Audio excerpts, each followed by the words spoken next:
बिस्मिल्लाहिर्रहमानिर्रहीम। अस्सलामुअलैकुम जी, कैसे हैं आप सब। उम्मीद करती हूँ कि आप सब बिल्कुल खैरियत के साथ होंगे।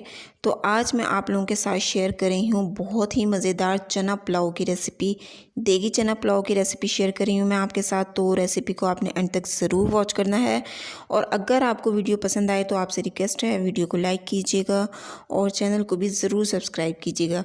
तो चलें जी, फिर हम रेसिपी की तरफ चलते हैं। तो देगी चना पुलाव बनाने के लिए सबसे पहले मैंने एक बर्तन लिया है, उसमें डाल देंगे हम घी। हाफ़ के जी चावल बना रही हूँ मैं और उसके लिए मैंने लिया है तकरीबन 1 कप घी और साथ ही मैंने इसमें डाल दी है प्याज। एक बड़े साइज़ की मैंने प्याज ली है, इसको बिल्कुल बारीक बारीक मैंने स्लाइस में कटिंग कर लिया है। ये प्याज हम घी में डालकर फ्राई करेंगे, गोल्डन कलर आने तक हमने प्याज को फ्राई करना है। तो देखें जी कितना खूबसूरत सा गोल्डन कलर आ चुका है प्याज का। तो बस ये अब हमने प्याज को फ्राई करके इसमें से निकाल लेना है। सारी प्याज को आपने घी में से अलग कर लेना है। तो प्याज को घी में से निकालने के बाद हम फ्लेम बंद कर देंगे और उसके बाद हम इसमें शामिल करेंगे टमाटर। टमाटर मैंने 2 बड़े साइज़ के लिए हैं, स्लाइस में कटिंग कर डाल दिए हैं। 1 टेबलस्पून इसमें शामिल करेंगे अदरक लहसुन का पेस्ट। 1 टेबलस्पून इसमें शामिल किया मैंने हरी मिर्च का पेस्ट और शामिल कर देंगे हम इसमें तेज़पात, 2 पत्ते डालेंगे हम इसमें।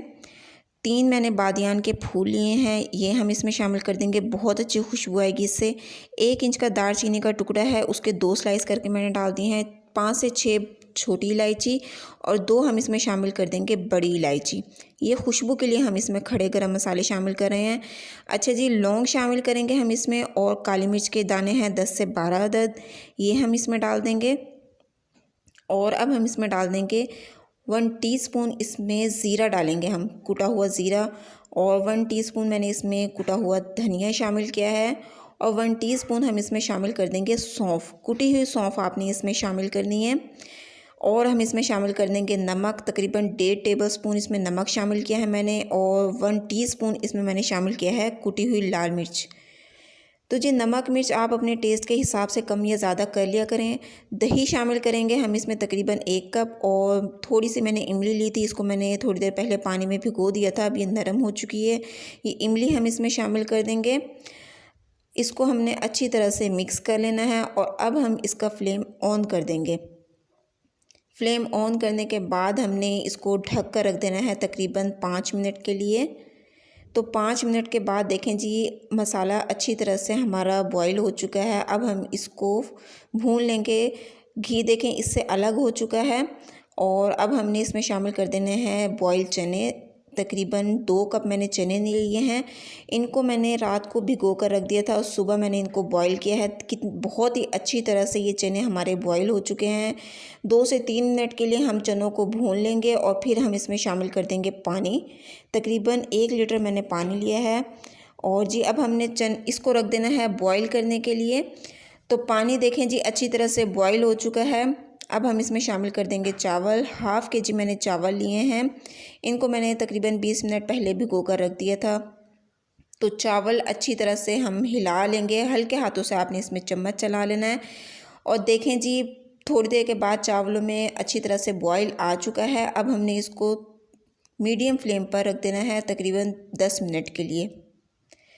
तो 10 मिनट के बाद देखें जी चावल जो हैं हमारे तकरीबन 80% तक गल चुके हैं। थोड़ा सा भी इसमें पानी मौजूद है, बस इसी स्टेज पर हमने इसको दम लगा देना है। तो दम लगाने के लिए हमने जो प्याज फ्राई कर रखी थी वो डाल देंगे हम चावलों के ऊपर और साथ ही हम इसमें डाल देंगे हरा धनिया और पुदीने के पत्ते। ढेर सारा आपने इसमें हरा धनिया और पुदीना शामिल करना है, बहुत ही अच्छी खुशबू आएगी इससे। तो जी अब हमने इसको रख देना है दम पर तकरीबन 15 मिनट के लिए। 15 मिनट के बाद देखें जी हमारी चना पुलाव तैयार हो चुकी है। तो देखें जी कितनी मज़ेदार हमारी चना पुलाव तैयार हुई है। एक एक दाना इसका खिला हुआ है और बिल्कुल परफेक्ट देगी चना पुलाव हमारी तैयार हुई है। तो मुझे उम्मीद है मेरी ये रेसिपी आपको ज़रूर पसंद आई होगी। अगर आपको वीडियो पसंद आई है तो वीडियो को लाइक कर दें। चैनल पर पहली बार आए हैं तो मेरी आपसे रिक्वेस्ट है काइंडली मेरे चैनल को ज़रूर सब्सक्राइब करें। आप वीडियो को अपने फैमिली मेम्बर और फ्रेंड्स के साथ भी ज़रूर शेयर किया करें। आप लोगों ने मुझे ज़रूर बताना है कि मेरी ये रेसिपी आपको कैसी लगी है। आपने रेसिपी को भी ज़रूर ट्राई करना है, मुझे अपना फ़ीडबैक भी देना है। मिलते हैं नेक्स्ट वीडियो में। अगली वीडियो तक के लिए अल्लाह हाफिज़।